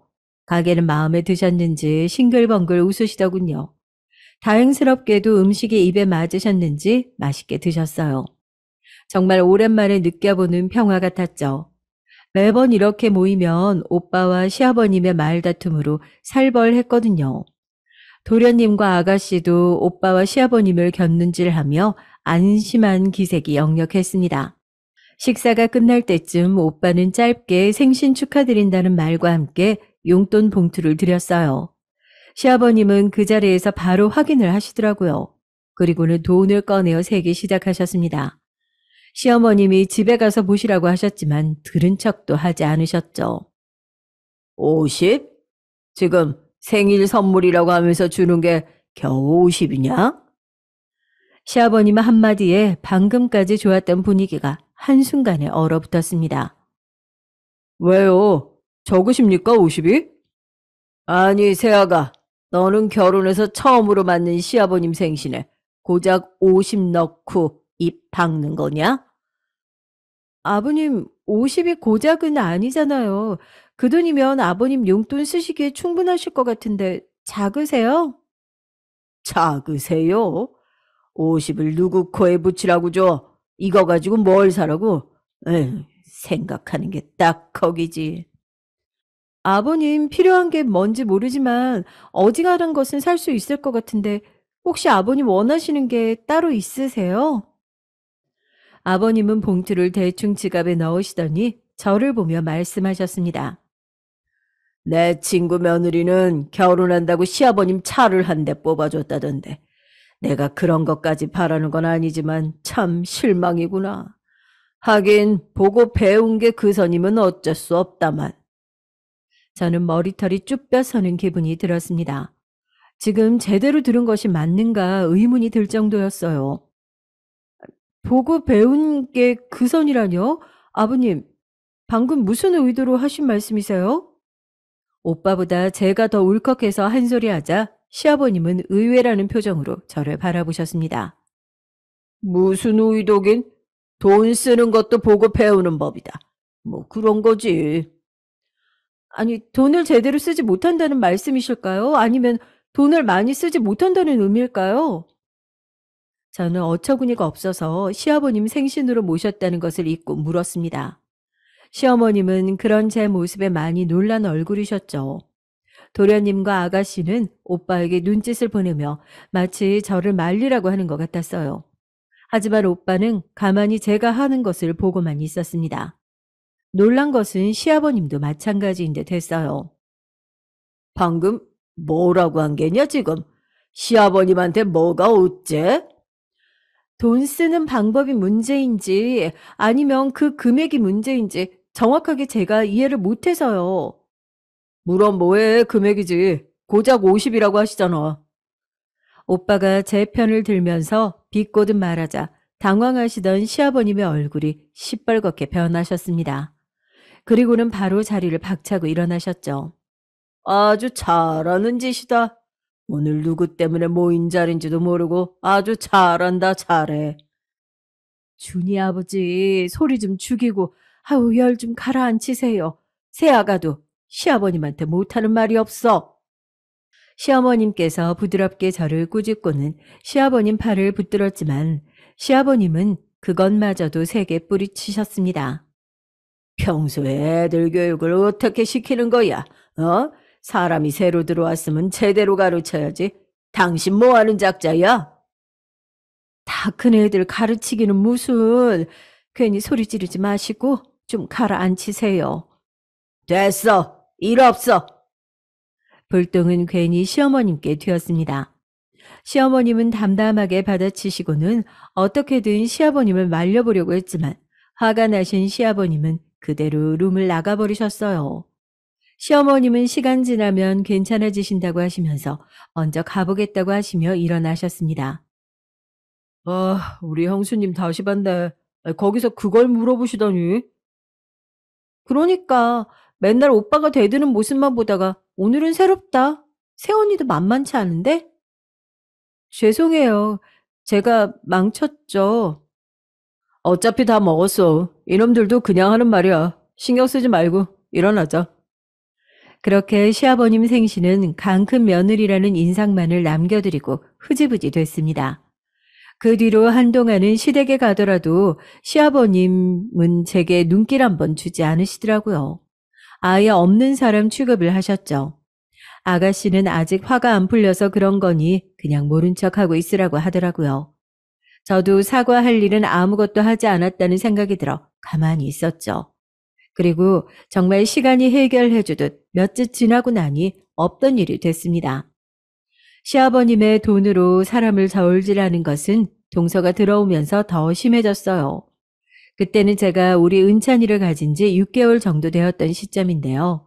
도련님께서 결혼할 사람이라고 하면서 동서를 데리고 왔더라고요.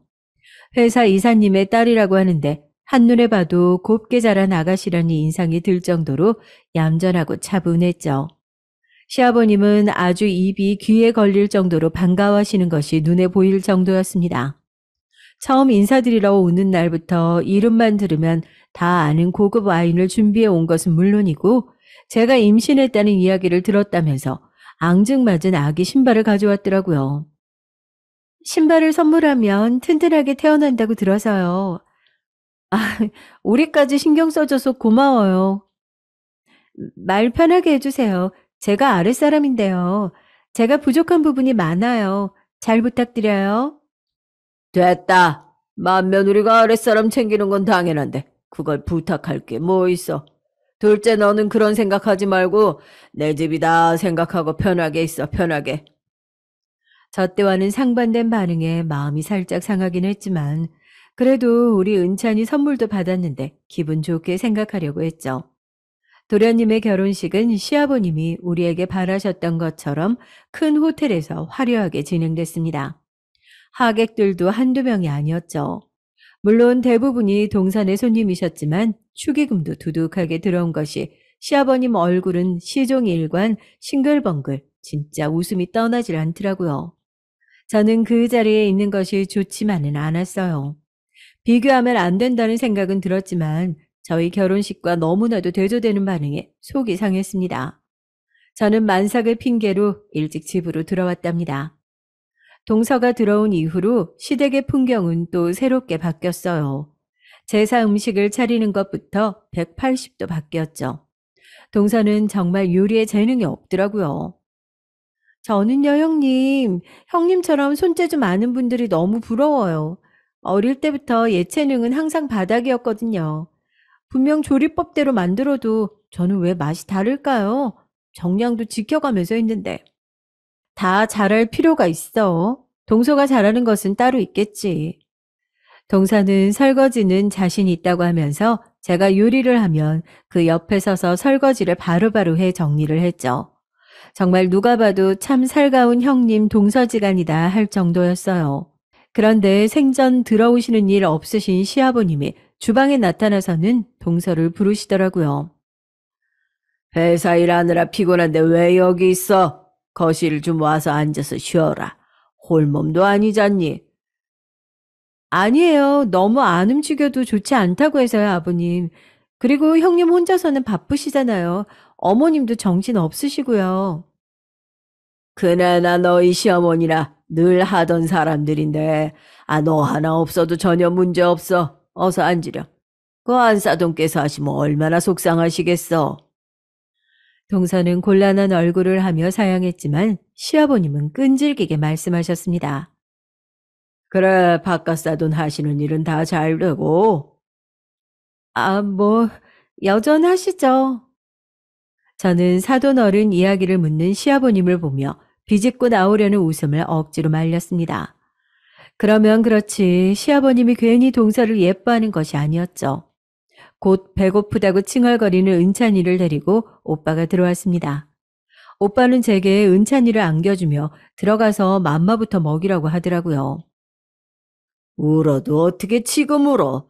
이래가지고 제사 준비는 마무리 되겠어? 시아버님은 혀를 차면서 애 밥을 미리미리 주지 않는다고 짜증을 내셨습니다. 아버님, 아직 돌도 안 된 아기예요. 아버님은 손주한테 그런 말씀을 어떻게 하세요? 저는 아이를 받아들면서 한 소리 했습니다. 저한테 무슨 말을 하시든 한 귀로 듣고 흘릴 수 있지만 우리 아이한테는 못 참겠더라고요. 오빠는 자기가 알아서 하겠다고 우선은 은찬이부터 챙기라고 하더군요. 봐라 봐, 맏며느리라는 것이 시아버님 공경할 줄 모르고 동서 앞에서 잘하는 짓이다. 동서 보는 앞에서 부끄럽지도 않어, 그리고 내가 틀린 말 했어? 제사 준비를 시작한 지가 언젠데 아직까지 그러고 있어. 그렇게 제사 걱정 되시면 아버지도 좀 거두세요. 자기는 찬이 챙겨줘. 재수씨, 컨디션 괜찮으시면 어머니 좀 도와주시겠어요? 동서는 잽싸게 저를 따라 주방으로 빠져나왔습니다. 등 뒤로 시아버님과 오빠가 서로에게 화를 내는 소리가 들렸죠. 동서는 원래 아버님이 저런 분이시냐고 묻더라고요. 저는 도련님께 듣는 것이 좋을 것 같다고 말을 잘랐죠. 시아버님에 대한 저의 섭섭함은 점점 더 쌓여만 갔습니다. 제가 은찬이를 가졌을 때는 아들을 낳아야 한다고 말씀하신 것을 제외하고는 아무것도 없었던 시아버님이 동서가 애를 가졌다고 하니까 반응부터 완전 다르더라고요. 축하한다는 말은 기본에 동서더러 먹고 싶은 것은 따로 없느냐고 물어보실 정도였죠. 임산부에 좋다고 들었다면서 영양제를 사서 주시기도 하더라고요.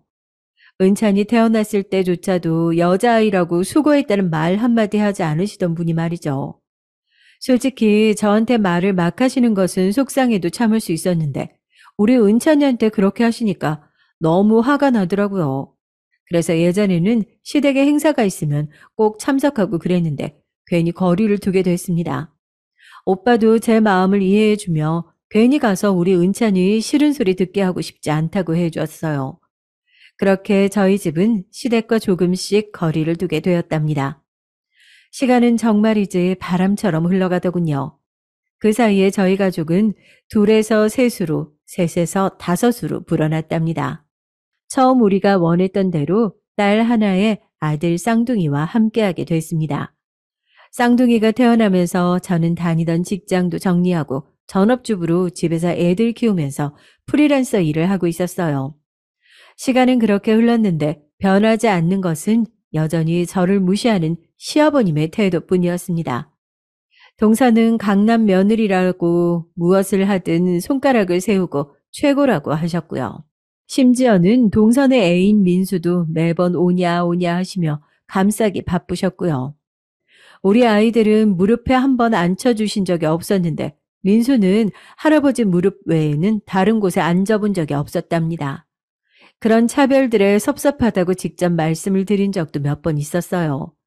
하지만 그래봤자 달라지는 것이 없으니 외면하게 되더라고요. 아이들도 할아버지가 자기들을 싫어한다고 생각하는지 근처에도 가지 않으려고 했어요. 그러던 어느 날 제사 때문에 낮부터 시댁에서 바쁘게 준비를 하고 있었죠. 오전에는 은찬이의 입학 통지서가 나와서 괜히 마음이 싱숭생숭했죠. 동서도 마찬가지였어요. 민수 역시 빠른 생일로 함께 입학하게 됐거든요. 동서는 학부모가 된다는 사실이 믿기지 않는다고 하면서 갑자기 제게 선물을 가져왔더라고요. 은찬이 입학 선물이라고 하면서 초등학교 1학년용 가방이라고 하면서 나중에 은찬이 들어오면 꼭 보여주고 싶다고 말했어요. 민수 가방을 사러 나간 김에 생각이 났다고 말해주더군요. 저는 우리 은찬이까지 챙겨줘서 고맙다고 말하며 민수가 사용할 다른 학용품은 제가 챙겨주겠다고 했죠. 동서는 감사하게 받겠다고 하면서 화기애애하게 대화를 나눴어요. 그런데 갑자기 시아버님이 이야기에 끼어드셨습니다. 애들은 다 어디 갔냐? 민수 어디 갔어? 밖에서 애들하고 어울려 놀고 있어요. 당장 들어오라고 해라. 그 내가 줄 게 있으니까. 동서는 아이들을 데리러 나갔습니다. 시어머님 역시 시아버님이 뭘 준비하셨기에 저렇게 어깨에 힘을 주고 있느냐며 도리어 제게 물어보셨죠. 저도 전혀 들은 바가 없다 보니 의문만 남았습니다. 놀이터에서 놀고 있던 아이들을 깨끗하게 씻기고는 시아버님께 말씀드렸어요. 시아버님께서는 무슨 큰 상자 하나와 종이봉투를 들고 나오셨습니다. 그리고는 상석에 앉으셔서 아이들을 둘러보셨죠. 우리 찬이와 쌍둥이들은 할아버지에 대한 좋은 기억이 없다 보니 눈도 마주치지 못하고 제 곁에 바싹 붙어 앉아 있었습니다. 그 모습이 마음에 안 드시는지 아버님은 혀를 짧게 차시고는 민수를 부르셨죠. 우리 민수 이제 초등학교 가는구나. 이 할아비가 민수 입학 선물로 뭘 가져왔는지 보렴. 시아버님은 민수에게 큰 상자를 건네주셨습니다. 민수는 깜짝 놀라는 소리와 함께 상자를 이리저리 돌려봤죠. 찬이와 쌍둥이들도 궁금한 것은 마찬가지인지 시선이 상자에 집중됐습니다. 동서는 뭐가 이리 무겁냐고 말하며 조심스럽게 뜯었어요.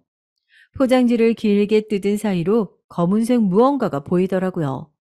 민수는 환호성을 지르면서 거칠게 포장지를 뜯었습니다.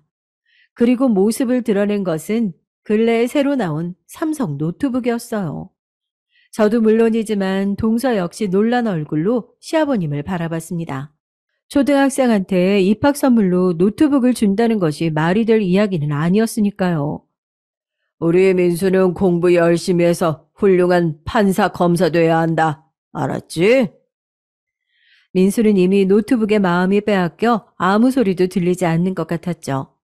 찬이가 그런 모습을 부럽게 바라보고 있었습니다. 동서는 제 눈치를 보더니 시아버님께 찬이도 학교에 입학한다고 말했어요. 방금까지 얼굴 가득 미소를 띠시던 시아버님은 찬이와 저를 보시더니 혀를 차시며 종이봉투를 주셨습니다. 학교 가서 사고 치지 말고 얌전히 착실하게 다녀.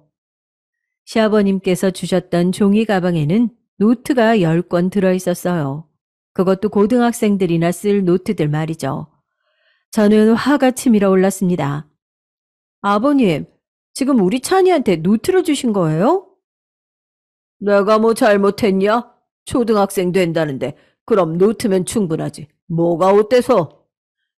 네? 아니, 민수한테는 노트북 사주셨으면서 우리 찬이한테는 왜 그냥 노트를 주세요? 그것도 고등학생들이 쓸 법한 노트를요. 아, 노트가 다 같은 거지. 고등학생, 초등학생 다를 게 뭐야. 그리고 학생한테 필요한 걸로 샀는데 어디서 버릇없이 소리를 키워 소리를. 찬이는 버럭하는 제 모습에 놀란 얼굴로 동생들을 꼭 껴안고 있었습니다. 저 아버님 매번 우리 찬이한테는 차갑게 대하시고 민수만 예뻐하셔도 그동안은 참았죠. 아버님이랑 그이 사이 나쁜데 거기다 우리 찬이 문제까지 더하고 싶지 않아서요. 그런데 어떻게 오늘 같은 날도 그러세요? 민수한테는 몇백만 원짜리 노트북을 사주시고 우리 찬이한텐 노트요? 그것도 고등학생들 노트? 민수랑 찬이가 어디 비교가 되는 애들이냐? 뭐라고요? 아니, 우리 찬이가 어때서요? 뭐가 달라서요? 다르지. 태생부터가 다르잖아. 민수는 귀한 엄마 밑에서 태어났다. 찬이는 너한테서 태어났잖아. 연시당초 기본 유전자가 천지차인데 그럼 내가 똑같이 대하리? 저는 너무 어이가 없어서 시아버님을 소리 높여 불렀습니다. 언성이 높아진 것은 시아버님도 마찬가지셨죠. 저한테서 태어난 게 뭐가 문제인데요? 제가 뭘 얼마나 잘못했다고 매번 이렇게 나오세요. 내가 물어보자. 아니, 너는 무슨 배짱으로 둘째랑 네가 같다고 생각하는 거냐? 뭐라고요? 둘째 사돈처럼 돈이 많기를 해, 인맥이 두텁기를 해. 부한 병에 아무것도 없잖아. 그럼 주제를 알아야지. 어디서 감히 각게 굴어? 저는 머리끝까지 화가 치밀어 올랐지만 아이들까지 이 소리를 듣게 하고 싶지 않았어요. 저는 찬이에게 동생들을 챙겨서 제 가방을 들고 차에 가 있으라고 했고요. 동서는 다급하게 민수를 데리고 은찬이를 따라 나가더군요. 아이들과 동서가 나가고 나자 저는 본격적으로 아버님께 따져 묻기 시작했습니다. 아버님, 주제요? 제 주제가 어때서요? 저희 부모님 동서네처럼 돈 많고 유명하신 분들은 아니지만 그래도 저희들 키우면서 남한테 해코지 한 적 없고 다른 사람한테 싫은 소리 하나 듣지 않고 살아오신 분들이에요. 그런 우리 부모님이 왜 아버님께 그런 대접을 받아야 돼요? 이 세상에는 급이라는 개념이 있어, 급. 너희 집이랑 둘째 사돈 나랑 어디 같은 급이냐? 하늘과 땅 차이지. 그러면 찌그러져서 얌전히 있긴 할 것이지. 뭐가 그리 탐이 난다고 나한테 찬이가 어떻고 내 참 어이가 없어서. 어이가 없는 건 저죠. 급이니 주제니 아니 도대체 아버님은 얼마나 높은 급을 타고나셔서 아이들한테 상처되는 말을 하실 수 있으세요? 아이들 앞에서? 뭐? 감히 네가 시아비를 급으로 나눠? 아버님이 먼저 하셨잖아요. 이게 그래도 소리를 질러. 저는 그간 쌓였던 것들을 하나씩 다 풀어내기 시작했습니다. 결혼 초에 축의금 문제로 그이랑 아버님 틀어졌을 때부터 시작해서 지금까지 매번 아버님은 제게 정신 차리고 똑바로 보라고 말씀하셨죠. 매번 저를 무시하는 말씀을 아무렇지도 않게 하셨고요. 그동안 제가 얼마나 서러웠는지 아버님 아세요? 나야말로 아무 겁도 없는 애를 데려와서 대뜸 결혼한다고 할 때 얼마나 자존심 상했는데 그럼 그 정도도 못해? 네, 하지 마셨어야죠. 적어도 결혼했으면 그런 말씀은 하지 말았어야죠. 그때였습니다. 문이 열리고 시장에 다녀오신다고 나가셨던 시어머님께서 오빠와 함께 들어오셨어요. 오빠는 오자마자 밖에 애들이 차에서 엄마 화났다고 울고 있는데 이게 무슨 일이냐고 제게 물었습니다. 저는 손에 들고 있던 노트를 오빠 쪽으로 밀면서 말했어요. 오빠, 내가 더 참아야 돼? 민수 입학한다고 최신 노트북을 손에 쥐어주시더니 우리 은찬이한테는 노트 10권 주시더라. 내가 이래도 참아? 뭐? 아버지, 여보, 당신 무슨 짓을... 시어머님과 오빠는 비명을 지르며 이게 무슨 일이냐고 시아버님을 몰아세웠습니다. 하지만 시아버님은 꼿꼿한 자세로 자신은 전혀 잘못한 것이 없다고 하셨죠. 화가 나서 날뛰는 오빠를 보고 있자니 눈물이 날 것 같았어요. 어머님, 앞으로 여기 안 올 생각이에요. 우리 찬이 쌍둥이들 이제는 그런 대접 안 받게 할래요. 그래야, 그래. 아휴, 시아버지가 제정신이 아닌가 보다.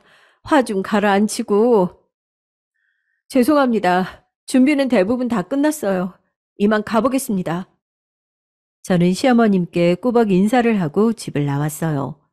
시아버님께서는 2번 다시 이곳에 발들일 생각조차 하지 말라고 하셨죠. 동서는 미안한 얼굴로 제 차에서 내리더군요. 형님, 알아. 동서 잘못 아닌 거. 동서가 무슨 죄야. 오늘 난 먼저 집에 갈게. 동서가 어머님 좀 도와드려. 미안해. 이런 일 부탁해서. 아니에요. 제가 알아서 할게요, 형님. 괜찮으세요? 운전하실 수 있으시겠어요? 괜찮아. 그이 곧 나올 거야. 제 말이 끝나기 무섭게 오빠가 씩씩거리며 나왔죠. 저는 오빠에게 운전대 잡으려면 진정부터 하라고 했고요. 동서는 눈치를 보며 인사를 꾸벅하고는 안으로 들어갔습니다. 오늘부로 당신은 시댁이란 곳이 없는 사람이야. 알아들어? 오빠, 애들 들어. 아니, 애들도 들어야지. 앞으로 우리 애들한테 할아버지는 장인어른 한 분이야. 이 더러운 집구석 내가 다시 오나 봐라. 오빠는 빨리 가자며 뒷좌석 문을 열어주었습니다. 은찬이가 시무룩한 얼굴로 저를 보더니 눈물 범벅이 된 동생들을 꼭 안아주더군요. 저는 아이들을 꼭 안아주면서 오늘 있었던 일은 아무것도 기억하지 말라고 했어요. 아무 일도 아니라고 말이죠. 그리고 집에 오는 길에 저는 은찬이 또래들이 쓰기 쉬운 탭을 입학 선물로 사주었습니다. 아이가 엄청 좋아하는 모습을 보니 시아버님에 대한 분노가 더 치밀어 올랐죠. 그 일이 있고 난 이후 저희는 정말 시댁의 발길을 뚝 끊었습니다. 종종 시어머님께서 애들 보고 싶다고 오는 것을 제외하고는 말이죠. 동서나 아가씨도 전화로만 안부를 주고받게 됐습니다. 아이들은 할아버지 댁에 가지 않아도 된다는 것을 엄청 좋아하더라고요. 그러던 어느 날 저희 부모님이 시골에서 올라오셨어요. 저를 마지막으로 다 정리를 하고 시골에서 여유로운 생활을 하시고 계셨는데 이렇게 연락도 없이 오실 것이라고는 전혀 생각하지 못했거든요. 아이들은 할아버지와 할머니를 반갑게 맞이했습니다. 무슨 일이세요, 갑자기? 아, 이전에 정리 못한 것들이 있어서 그거 해결하러. 아니, 정리 못한 게 뭐 있어요? 집이랑 가게 다 팔았잖아요. 네가 아는 것보다 모르는 게 더 많단다. 아버지는 장난스러운 표정을 지으며 말씀하셨죠. 사실은 당시 땅을 생각하지 못하고 그냥 뒀었는데 그게 이번에 땅값이 어마무지하게 올랐다고 하시면서 그걸 정리하러 왔다고 하시더라고요. 저는 우리 집에 땅이 있었는지 처음 알았거든요. 들어보니 꽤 평수가 크더라고요. 저는 올라봤자 얼마나 올랐을까 했는데 세상에 무려 50배가 뛰었더라고요. 정말 어마어마한 금액이었습니다. 그래서 말인데 너 애들 다 유치원 가고 할 일 없으면 아빠 대신 건물주 노릇이나 좀 해라. 건물주요? 아니, 땅 이야기하시다가 무슨 건물주요? 땅은 필요하다고 팔아달라고 하는 사람이 우리 있는 곳까지 왔기에 정리했고 일부는 집 근처에 땅을 좀 사서 소일거리 삼아 작물 좀 키워보려고. 그리고 나머지로는 건물을 좀 샀지. 상가 좀 딸려있는 오피스텔이랑 원룸인데 관리할 사람이 없네. 네가 좀 맡아서 해. 오빠랑 언니는요? 그 애들도 하나씩 줬지. 뭐 재산 상속을 했다고 생각해. 어차피 우리 죽고 나면 다 받아야 하는 건데 뭐. 아니, 갑자기 그게 무슨, 죽는단 말씀 왜 하세요? 말이 그렇다는 거지. 그러니까 네가 좀 맡아서 해. 노는이 애 본다는 마음으로. 제가 그걸로 뭘 할 줄 아시고요. 뭘 하든 그건 내 알 바 아니고. 부모님은 간단하다 못해 쿨하게 툭하니 건물대장을 제게 주시면서 계약 마무리를 하러 가자고 하시더라고요. 오빠랑 언니는 어제 했다고 하시면서요. 저는 얼떨결에 건물주가 되었답니다. 오빠는 한참을 웃더니 이제는 저를 건물주라고 부르겠다고 놀리기까지 했죠. 어차피 오빠의 월급과 제가 버는 돈으로 살림을 사는데 전혀 지장이 없었기 때문에 건물에서 생기는 수익은 그대로 통장에 저금만 했어요. 생각보다 돈이 빨리 붙었죠. 그렇게 1년 정도 시간이 흘렀을까 갑자기 시어머님께 전화가 왔습니다. 아유, 큰애야, 큰일 났다. 집에 좀 올 수 있겠니? 갑작스러운 호출에 저도 오빠도 당황했어요. 저희가 아무런 말이 없자 마음이 다급해지신 시어머님은 제발 꼭 와달라고 애원조로 말씀하셨습니다. 이런 일이 없었기에 저는 알겠다고 말하고는 전화를 끊었습니다. 통화가 끊어지기 무섭게 동서에게 전화가 왔어요. 아, 동서, 갑자기 무슨 일이야? 어머님이 큰일 났다고 하시던데. 어머님이 전화하셨어요? 큰일이라면 큰일이죠, 형님. 뭐야, 무슨 일이야? 아버님이요. 저는 시아버님 이야기에 잠시 움찔거렸어요. 오빠는 준비됐으면 빨리 가자고 저를 재촉했죠. 오빠는 평소 아이들을 봐주시는 아주머님까지 불렀더라고요. 오빠를 따라 주차장으로 가는데 동서가 한숨을 쉬면서 말했습니다. 아버님이 사고를 좀 치셨는데 이게 감당이 안 될 규모예요. 사고? 그게 무슨 말이야? 감당이 안 된다는 말은 뭐고? 아버님이 친구랑 같이 주식을 하셨나 본데 하필 그게 사기였나 보더라고요. 오빠는 저와 동서가 무슨 이야기를 하는지 궁금한 얼굴로 저를 바라봤습니다. 저는 동서에게 스피커폰으로 돌리겠다고 말을 하고는 자세한 내용을 물었죠. 동서에게 들은 말을 정리하면 아버님이 친구와 동업하셔서 무슨 주식 투자 회사를 만드셨다고 하더라고요. 그 친구가 주식의 정보가 밝은데 그 친구 말씀으로 주식을 소액으로 샀다가 돈을 좀 벌기도 했다고 하고요. 그래서 크게 하나 하자는 말에 의심 없이 가진 재산과 집을 담보로 해서 대출까지 받아서 주식을 샀다고 해요. 그런데 그게 사기였던 거죠. 친구라는 사람은 모든 돈을 들고 날랐는데 문제는 그게 아니었습니다. 친구가 여기저기 사람들을 모아서 한탕 크게 한 모양인데 그걸 한 사람이 서류상으로 아버님으로 되어 있었다고 해요. 그래서 피해를 본 사람들이 아버님을 고소한 모양이더라고요. 합의금을 급하게 마련해야 한다는데 집도 담보가 되어 있으니 돈을 구할 곳이 없었던 것이었죠. 사실 아버님께서 저더러 돈 좀 해달라고 하셨는데 저도 요즘은 힘들어서요. 저희 아버지 은퇴하시고 대부분의 재산은 다 기부를 하셔서 제게 큰돈 만들라고 해도 만들 방법이 없어요. 오빠는 가던 차를 갓길에 세우고 한참을 가만히 있었습니다. 저는 알려줘서 고맙다고 말하며 전화를 끊었어요. 차 안은 정적만 흘렀습니다. 얼마 지나지 않아 시어머님께 전화가 왔어요. 오빠는 자기가 받겠다고 했지만 저는 스피커폰으로 전화를 받았습니다. 오고 있어? 아버지 돈 사고 치셨어요? 어머니께서는 말을 더듬거리시며 대답하지 못하셨습니다. 합의금이 얼만데요? 5억이래. 너무나도 큰 금액에 저는 숨이 턱하고 막혔습니다. 합의 안 하면 구속이라는데 어쩜 좋으니? 아버지는요? 지금 이 상황에서 아버진 뭐 하시는데요? 충격받으셔서 제정신이 아닌가 보다. 아휴, 병원도 다녀왔는데 하루 종일 멍하게 앉아만 계신다. 저희가 그런 돈이 어디 있어서 저희를 부르세요, 어머니. 알아, 알지만 어떻게든 해결을 좀 찾아보고 싶어서. 둘째도 막내도 도와줄 수 없다고 하고 내가 어떻게 해야 될지 몰라서. 울먹거리는 어머님의 목소리에 마음이 아파왔죠. 어머님은 괜찮으세요? 어떻게 해야 할지 모르겠다. 우선 집은 내놨는데, 아휴, 이걸로는 담보대출 받을 것을 해결하고 나면 남는 돈도 얼마 없어. 아유, 무슨 수로 5억을 만드니. 언제까지 하라고 하던가요?